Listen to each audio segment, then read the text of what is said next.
Yun, magandang araw po sa inyo lahat, Luzon, Visayas, Mindanao, pati na rin po sa mga kababayan nating OFW diyan na sana po nasa mabuti kayong kalagayan kayong lahat. So, welcome po sa panibagong reaction video dito sa Makapili TV. Ngayon po ito ang pag-uusapan po natin itong issue pa rin po sa KOJC kung saan, 'di ba?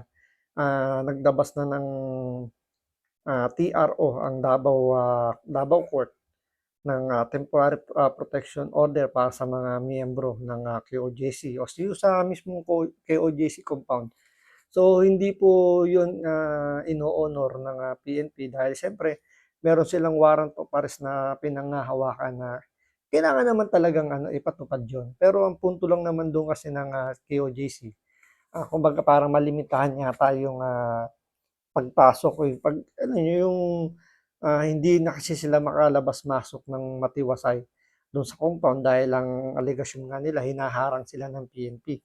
So, ngayon nagbigay na ng order ang korte na kumbaga pinaburan yung hiling ng KOJC na 'wag silang harangan yung kanilang paglabas-masok do'n sa compound. So, medyo hindi sila nagkakaintindihan pa dun dahil usaping legal 'yan. So, may karapatang questionin ng PNP yung court order.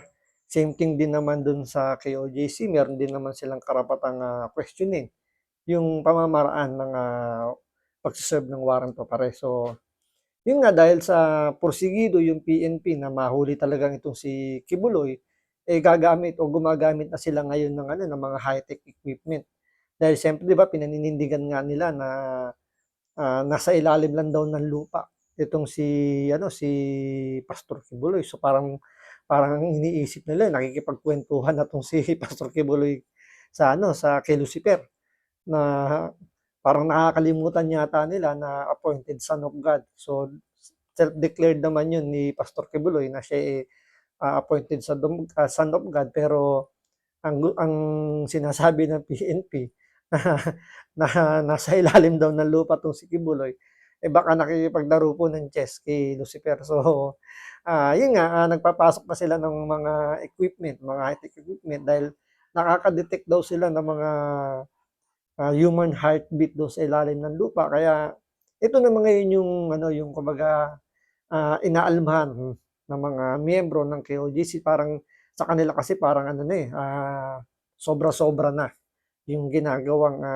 panghaharas. So, yun yung sa side nila. Pero siyempre sa PNP, ginagawa lang nila yung trabaho nila. Ano yung trabaho ba ng PNP? I-serve yung warrant at kailangan nilang mahuli. Inusunod nila yung utos ng korte na kailangan na itong si Kibuloy, maiharap nila sa korte para litisin. So, yan yung pag-uusapan natin ngayon. So, kung hindi ka pa nakasubscribe sa Makapili TV, baka pwede naman pakipindot po muna yung subscribe button. At the same time, palike na rin po ng video. Wala naman pong bayad yan. Kaya, pindot na. So, ito, panoorin po natin itong balitang to. Sunod-sunod na nga ang pagpapasok ng high-tech equipment ng pulisya matapos iginit ng korte na tuloy ang pagsisilbi ng warrant of arrest laban kay Pastor Apollo Kibuloy. Kasi wala namang sinabi dun sa court order na hawak ng KOGC na pinapahinto yung yung pag-aresto. Yung kasi yung statement ng PNP na kumbaga hindi namin paalisin yung mga pulis namin. Kasi ang gusto mangyari ng KOJC, paalisin lahat ng pulis doon sa area, doon sa compound.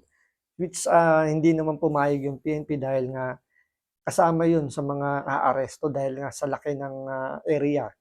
So, isipin nyo, 30 hectares yun. Tapos may underground pa. So, hindi nga naman kumbaga hindi yun ganong kadali na kumbaga mag-serve ng ganung warrant kung hindi mo alam kung nasaan yung specific target mo. Sa specific na lugar, nagtatago yung target mo. Siyempre, pinaniniwalaan lang ng PNP na nandoon si Kibuloy sa loob lang ng compound. Pero sinasabi naman ng mga KOGC member na wala nga doon si Kibuloy. Kasi kung isipin mo nga naman, ang hirap magtago sa ilalim ng lupa. Siyempre, kumbaga limited lang yung lalakaran mo diyan unless kung yung buong 30 hectares na yun, underground, gano'n kalaki underground na ginawa ng ni Kibuloy, medyo hindi ka maiinip. Siyempre sobrang laki nun, 'di ba? Pero kung ang liit lang naman nung underground, mga yung puwesto lang ng building, medyo maiinip ka rin dun dahil siyempre ano yun, talagang magpapaikot-ikot ka lang dun. So, 'di ba nakakabagot din. So, medyo talagang mahirap yung proseso na ginagawa ngayon ng PNP dahil siyempre, yung pressure nasa kanila, kailangan nilang mahuli si Kibuloy, lalo na si Abalos na tatakbong senador. So, siyempre kailangan niya ng pa-pogi points. So, by hook or by crook dapat mahuli si Kibuloy para at least maganda yung magiging ano niya, yung kumbaga meron siyang ibibida pagdating na ng kampanya. So, talagang nape-pressure yung PNP na mahuli itong si Kibuloy na yun nga pinaniniwalaan nila nandun lang sa ilalim ng lupa at nakikipaglaro ng chess kay Lucifer. Kaya sa Davao City Engineering Office naman dumulog ang kanyang religious group para itigil ang umano'y drilling sa kanilang compound. Mula sa Davao City, nakatutok live si Cyril Chavez ng GMA Regional TV. Cyril?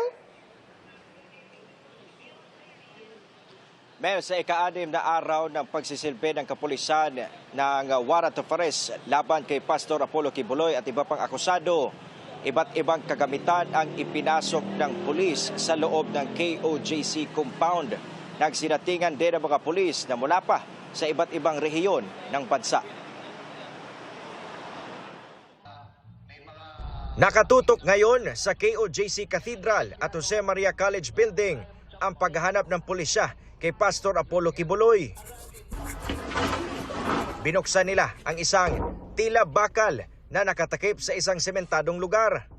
Pero imbes na entrance ng bunker ang makita, sinalubong sila ng masangsang na amoy. Sobrang desperadong mahuli talaga si Kibuloy.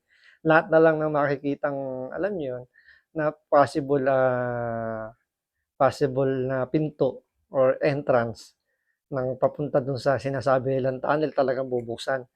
Although wala namang mali doon, yun nga lang siyempre nakakatawa lang ng isipin na pati yung Poso Negro, malamang yung Poso Negro yun siyempre masangsang yung amoy, 'di ba?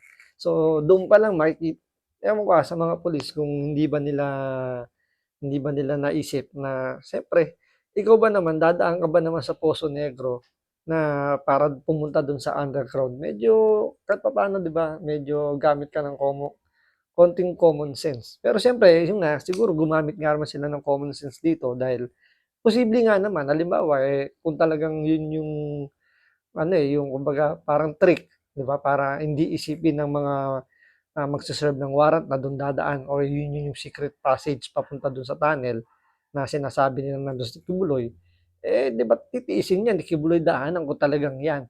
Ang problema siyempre kung alam niyo naman si Kibuloy, marami ng pera 'yan. So, kumbaga baka allergic na 'yan sa mga ganyang klaseng amoy, sa mga ganyang klaseng environment. So, hindi niya siguro iisipin o gugustuhin dumaan diyan. 'Di ba? So, dito nabulaga itong, PNP na pagbukas pala nila, Poso Negro. Sinuri rin ang pader na ito, pero bigo pa ring makita ang umano'y secret entrance. Based dun sa nadidetect ng device, ng heartbeat, masasabi na merong underground facility. Pinasok din ng pulisya ang isang kwarto sa katedral, pero wala ring nakita. The issuance of the TPO was precisely done to eliminate PNP's restriction and control of the premises. Their presence here. Kasi sa tingin po namin, na-serve na yung warrant of arrest. Wala si Pastor Apollo Kibuloy po dito. Paglilinaw ng Davao Regional Trial Court, di pinipigilan ng inisyu nitong Temporary Protection Order ang pag-operate sa KOJC compound at ang pagsisilbi ng warrant of arrest.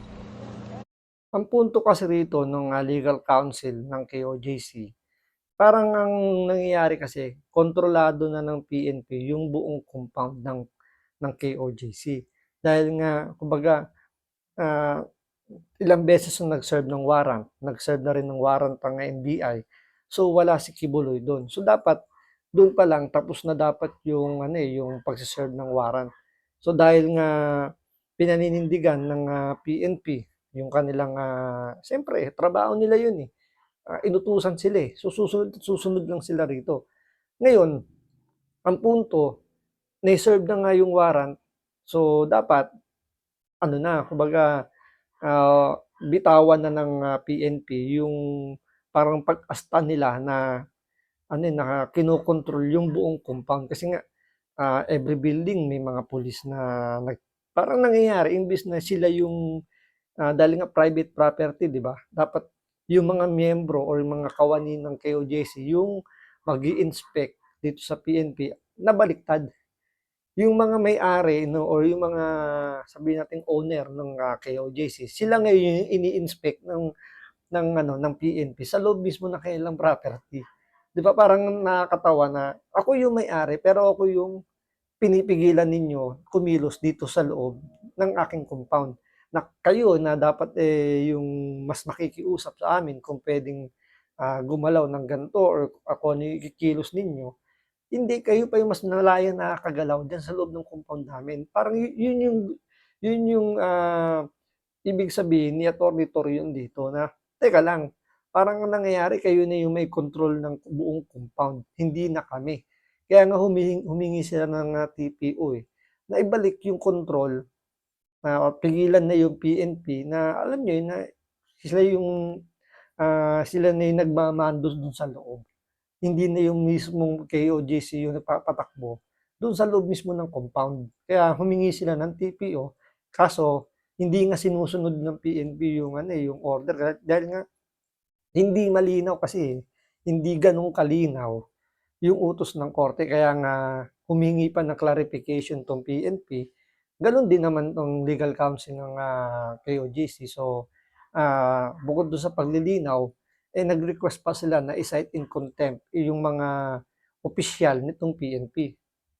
Ngayong araw, may iba pang pinasok na mga equipment ang PNP sa KOJC compound.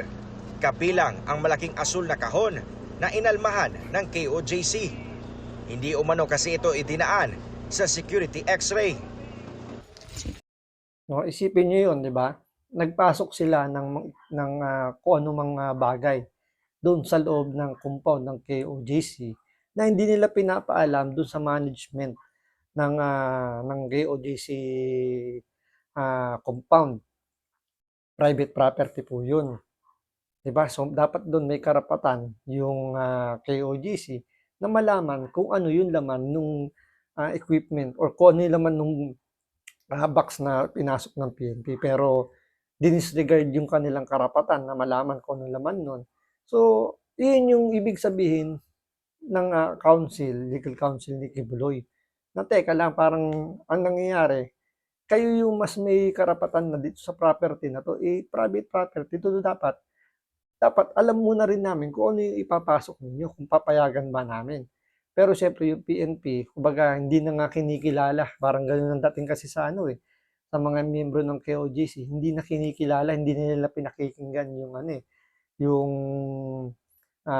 hinihingi ng KOJC sila kung ano yung gusto nilang gawin sa loob ng compound, nagagawa na nila ng malaya. So, pag tumanggi yung mga KOJC member, nangyayari parang hinuhuli or nagkakaroon pa ng tension. So, doon nagkakaroon ng problema. Kaya nga, humingi na ng tulong yung legal counsel sa korte, di ba? Para maging malinaw kung ano ba talaga yung dapat na ikilos lang ng PNP. Nangyayari nga dahil nga baliktad ang kinokontrol na is yung mga miyembro ng KOJC. Sa may cathedral, andon ang life and motion tracer. May life detector equipment din at proton elect device. Lahat ng aparato na ito kayang mag-detect ng mga vital signs ng tao, galaw at boses at kadalasang ginagamit sa search and rescue operations. Ang gamit na metal detector, inireklamo ng KOJC. Kung tao ang hinahanap mo, bakit metal detector? Pagka gold na ang hinahanap nito, At saka kung may makita silang gold, yun ang magiging dahilan nila because under Article 12, Section 2 and 3 of the 1987 Constitution, the state has power to control, no, amen to all natural resources. Dumating na rin ang long-range acoustic device, isang equipment na naglalabas ng malakas na tunog at dinig kahit nasa malayong lugar. Gamit din ito sa crowd control.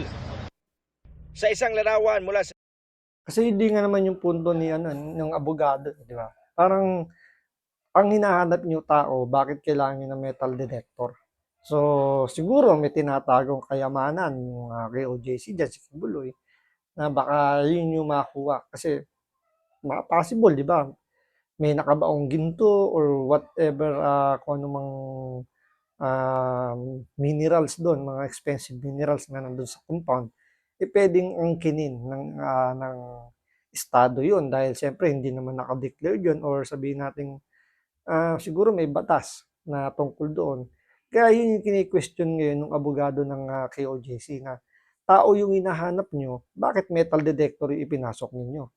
So, talagang alam nyo yung every konting konting pwedeng daanin sa legal, dadaanin talaga sa legal, or maganda yung ginagawa ng KOJC. Kumbaga, sila lumalaban based on kung ano yung nasasaad lang sa batas. So, yun yung pinakamalaking kumbaga, bala nila dito sa PNP na feeling nila na talaga sumusobra na yung pagpapatupad ng pag-aresto dito kay Pastor Kibuloy. legal team ng KOJC, makikitang bit-bit papasok sa compound ang aakalaing pagkain. Pero napag-alamang concrete cutter ng idaan sa scanner.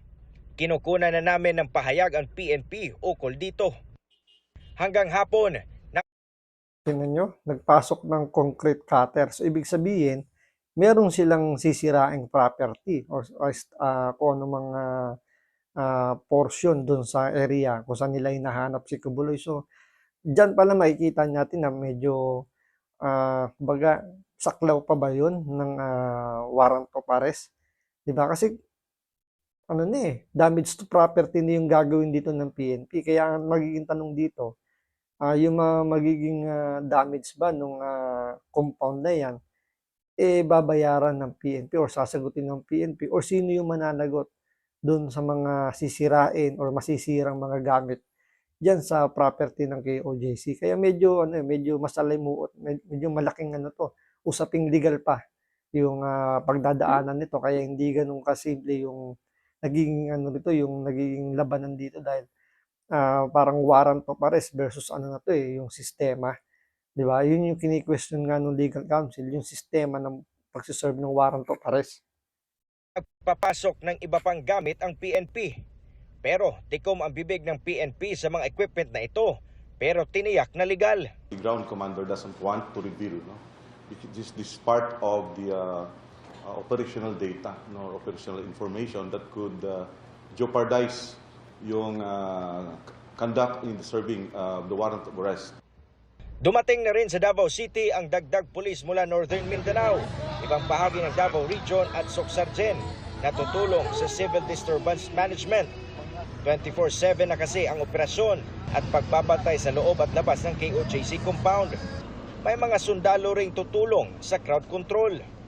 Paliwanag naman ng PNP sa mga armas na nakita sa loob ng KOJC, kahit pa sinabi ng Pangulong Marcos na di nagpasok ng armas ang pulis. Yung una pong Di ba?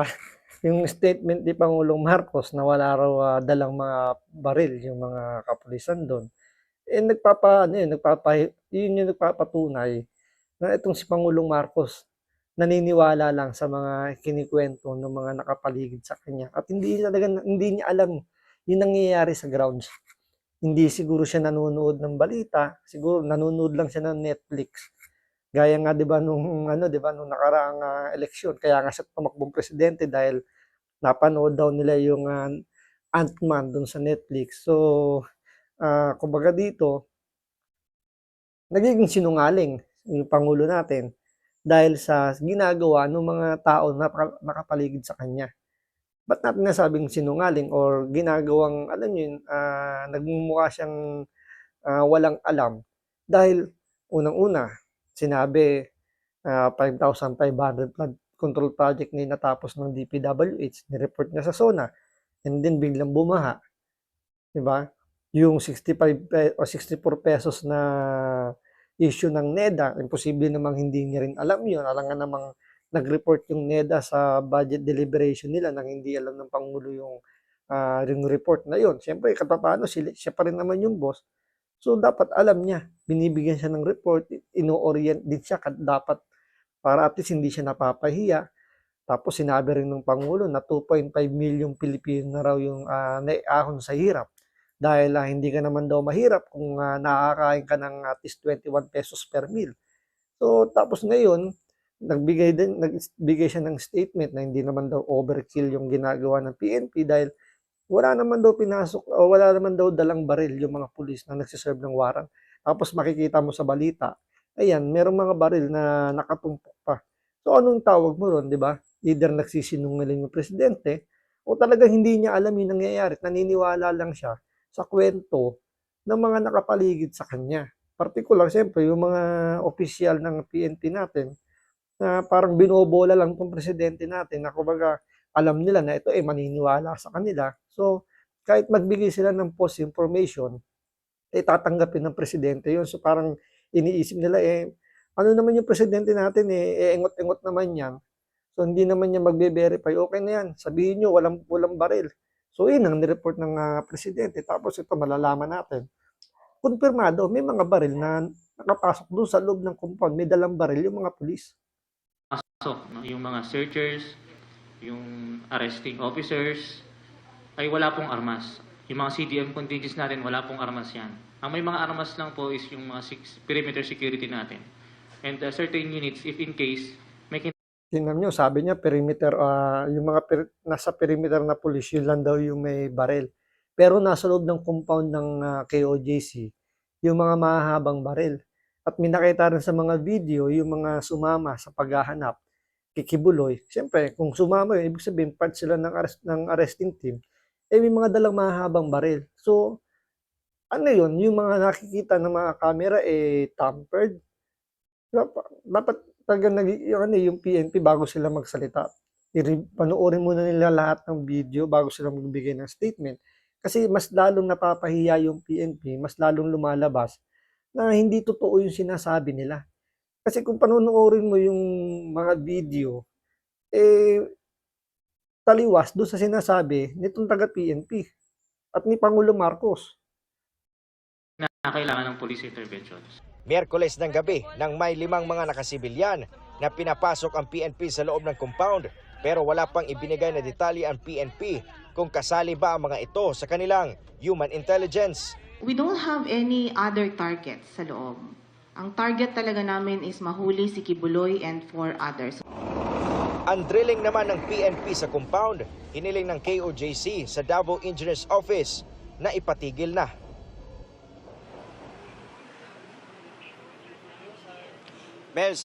Tulad nun, sinasabi ng KOJC may nagbabare na raw dun sa loob ng compound.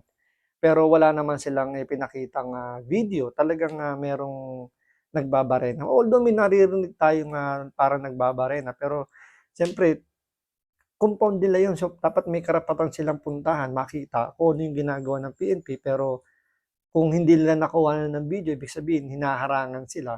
Talagang may problema. Dahil ikaw yung may-ari ng property, ikaw pa yung pinagbabawalan na makita yung mga dapat mong makita doon sa loob ng compound. So ang lumalabas dito parang ang PNP na mismo yung may control sa buong KOJC at wala na yung mga may-ari. So yun yung punto ng legal counsel nitong KOJC. So tingnan natin kung talagang may mahahanap o kung mahahanap nila talaga si Kibuloy sa ilalim ng lupa. Dahil siyempre pinaninindigan ng PNP dahil may nakukuha silang information galing sa mga high-tech equipment na ginagamit nila. So, paninindigan nila yan. So, 6 na araw na nilang hinahanap si Kibuloy sa loob ng compound. So, expect natin haba pa yan. Baka tumagal pa ng mga ilang buwan para lang mapatunayan kung nandun ba si Kibuloy o wala. So, yun ang aabangan natin. So, maraming salamat sa panonood. Ingat po kayo lagi. God bless.